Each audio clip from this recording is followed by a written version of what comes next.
যাওয়ার পরে পাটা অনেকটা হয়ে গেছিলো, ভেঙে গেছিলো। তারপরে এখন হাঁটতে পারেন কম, বসেই থাকেন। আর উনি তো বাইরে থাকে, ও অনেক দিন পর এসছে। তা আজকে আমি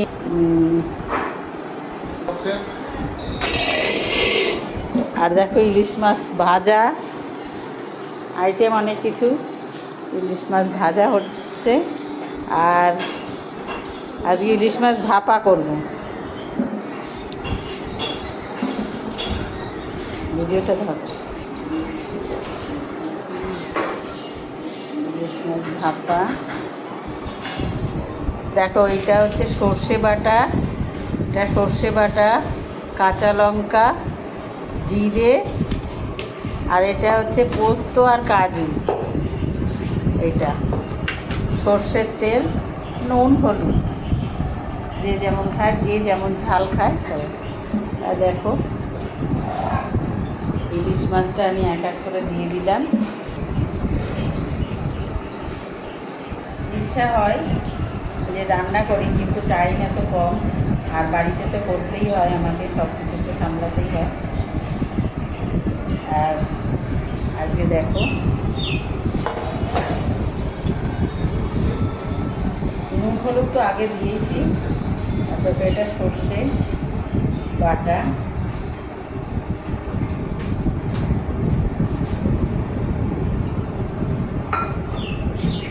এটা একটু পোস্ত আর কাজু বাদাম বাটা দিয়ে দিলাম।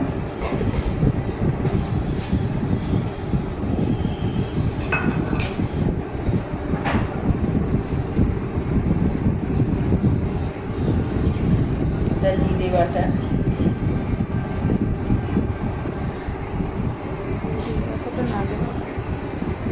অনেকটা লাগবে।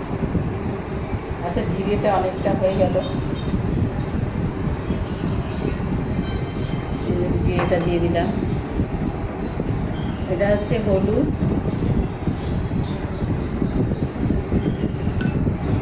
লবণ, লবণটা কম দেবো যেহেতু মাছটা মাখানোর সময় অনেকটাই দেওয়া হয়েছে, যার জন্য লবণটা একটু কম দিচ্ছি। আর হচ্ছে কাঁচা তেল, সরষের তেল। এবার কিন্তু মাছটা মাখা হবে। আর জল কিন্তু দেবো খুব কম, সামান্য পরিমাণে জল দেবো। বাটিগুলোতে একটু জল অল্প অল্প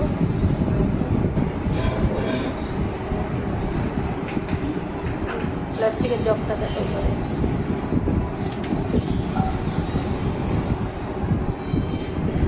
মাছগুলি ভালো করে মাখিয়ে দিয়ে দিলাম।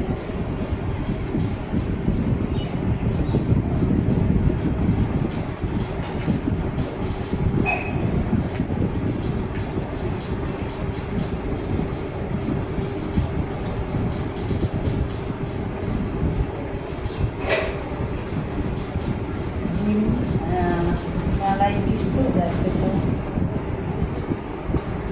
ডিমপুরি আবার পুরো ভেঙে গেলেও খারাপ লাগে।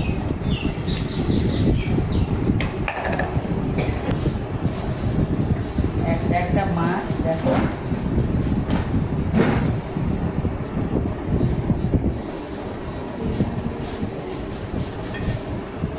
মাখিয়ে, কিন্তু সামান্য জল দেবো, বেশি জল দেবো না।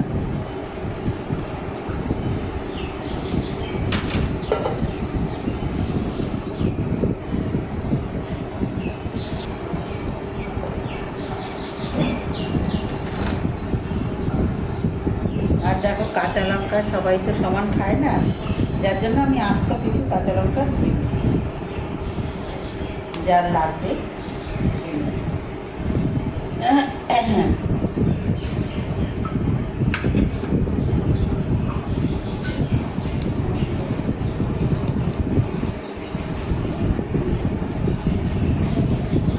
এবার কিন্তু ঢাকা দিয়ে লাগে না, যার জন্য আমি ইন্ডাকশানে দিই।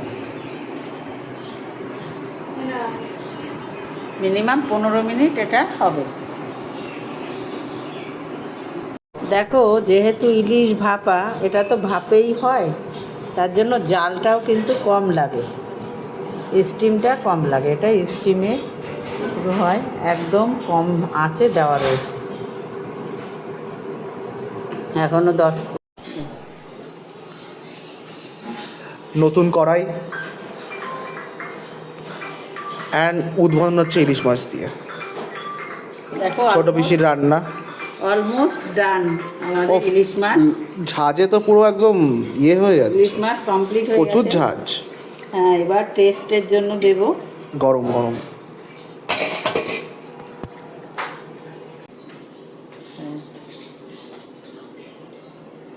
বলো নাইস, খুব সুন্দর হয়েছে মাছটা, বাংলাদেশের ইলিশ মাছ।